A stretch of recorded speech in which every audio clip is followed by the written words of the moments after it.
Hi. New Year's Eve is coming, Dean. Yep. Remember when I used to make these? But I've reinvented them. So everyone has put some filling in one of these. So I'm going to show you.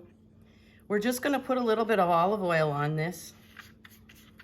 And you're going to put it in your pan. I used a little tart pan this time. And it worked really good. So you're going to bake them at like 350 for about 8 minutes. But, hey Dean, keep your eye on it because I burnt the first pan. Yeah.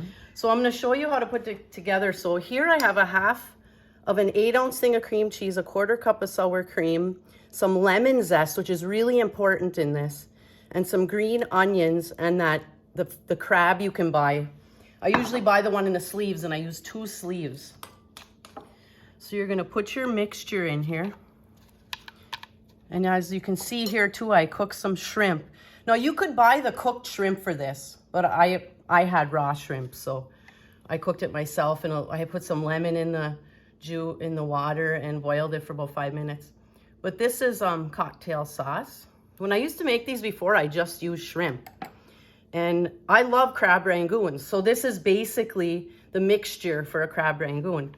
So you put your sauce on there, a little bit of green onions, and then a couple pieces of your shrimp. Now how cute is that? Mm-hmm. Now look at how cute it would be if you brought a board wherever you're going, or if you're having your own party. Put a little lemon on there. And I think I'm going to taste one because I literally haven't had these. I mean, how many years has it been since I made something like this? Quite a few. Now you could fill this with whatever you want, but this is something really unique that nobody would ever have before. So let's give it a taste.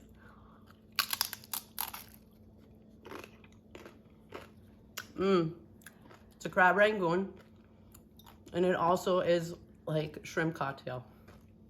How good is that? Give it a try, and Dean and I want to wish everyone a Happy New Year. So keep smiling.